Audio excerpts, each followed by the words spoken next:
kids. So you're in Iowa, and you are there 4 years, and then what happens? Well, my dad still kept pushing to go to California. That was his aim all his life, was to go to California. And after 4 years of bad economy and just barely getting along, my mother agreed. And so we started in the old Hotmobile with a trailer behind with some of our furniture in it. That's amazing. And our clothes, and all of us stacked in the car, and away we came. And was there a sense of excitement in the air? Oh, yes. Oh, my goodness, yes. We kids thought it was wonderful, just the adventure of it. Right. Okay, so you get to California, and what happens in your life? Well, I was a teenager, and I was through high school, but I went to Santa Monica Junior College and worked at a restaurant and worked night and day.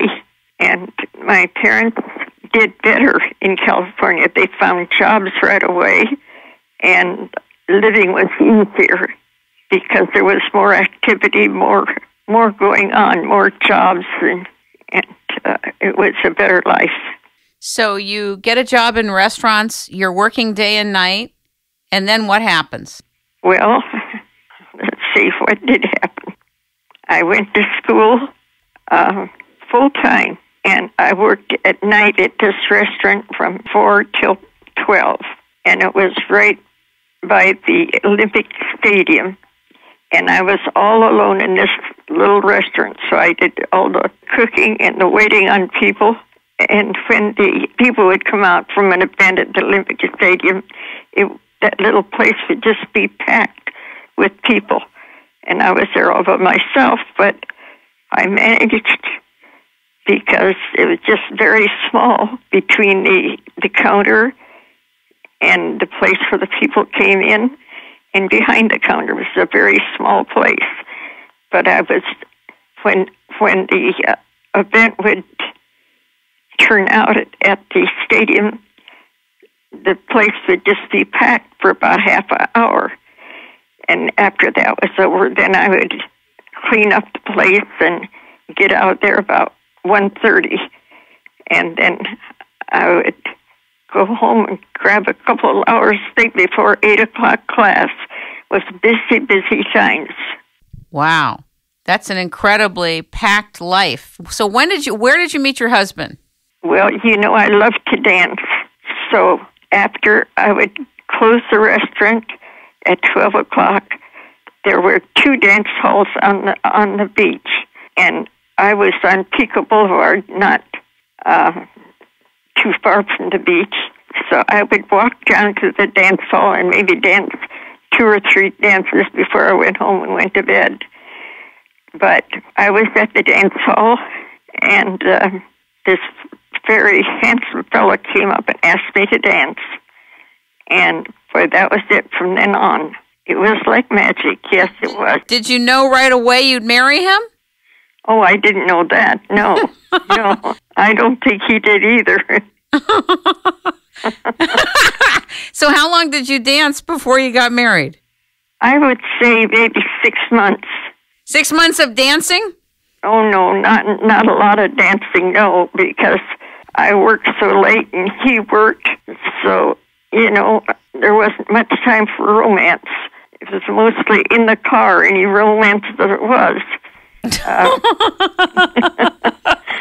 Wow, TMI. Okay. I just lived in a room, so I couldn't hardly take him to my house, and he lived with his parents about 30 miles away, which at that time was a long ways.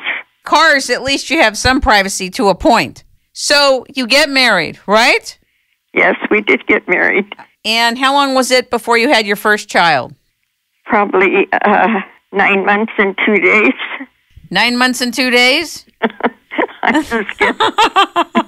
It wasn't long, I'll tell you I was going to say, it sounds like there was one, ready to go. Shake and bake. Yeah, his parents didn't approve because I was Catholic, and my parents didn't approve because he wasn't Catholic. So nobody had approval. No. There were sparks, and you wanted to marry each other. Yeah, we did. We loved each other, and we had a happy marriage. And how long were you married before he passed away? Well, we had 4 children, so it must have been at least 4 years. It wasn't long, though. It was, the children are very close together. You became a widow at what age? I would say maybe 26 or 27. That's very young to be a widow. Yes. How did you feel? I felt very badly because we were very much in love. And how to take care of a family, a big family, at an age when I didn't have a lot of education was the problem, and how to take care of them.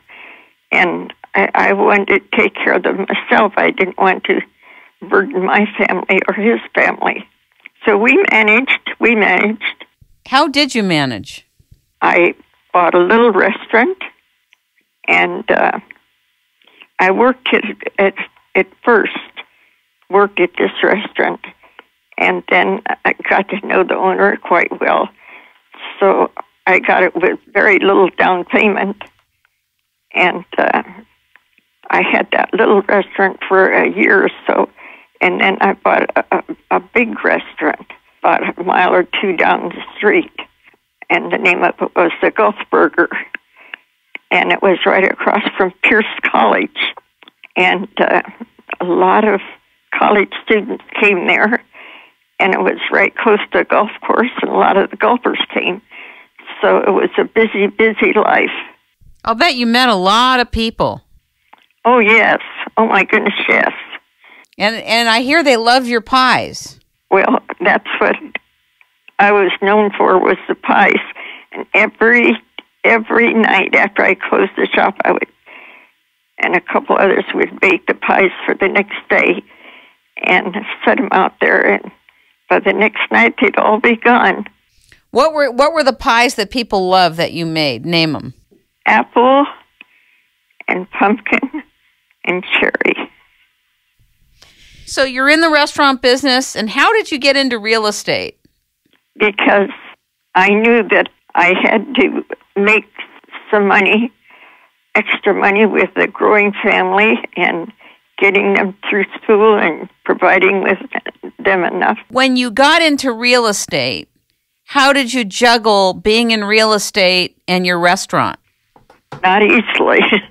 There was a real estate office close by, and the realtors would come in there to eat, and I got to know them, and they kept saying that I should get into real estate because it would be easier. So with their encouragement, little by little, I sold the restaurant and got into real estate. Was it hard to let go of the restaurant? Oh, yes, it was. That's what I really like to do, is cook and serve people. I love being in a restaurant, and it was my own little realm. I did okay in real estate, but I'm not as successful as I was in the restaurant. I mean, money-wise, probably I made more, but it was not as happy, not as fulfilling as I love to be in the restaurant. Do you feel you got talked out of your calling? Your calling was to cook and to serve and to host. I think so. And that you got talked into real estate to make money. Then you went in. Didn't you make a lot of money in real estate? Well, I'd make a bunch, and then I wouldn't have, there'd be dry times where I wouldn't make any at all. So I had to be very careful how I spent the money to save enough. Of course, these were depression times, so there wasn't a lot of money anywhere. But I think I remember years ago, or in the years past, you shared that you made a lot of money in real estate and then something happened and you lost it. Would you be willing to share that with the public, like what you learned from that? I learned that you cannot spend every cent you have. You have to save some for the future because you don't know what is to come up in the future, whether good times or bad times. And the depression was really, really bad. Nobody had jobs. Nobody had money to spend.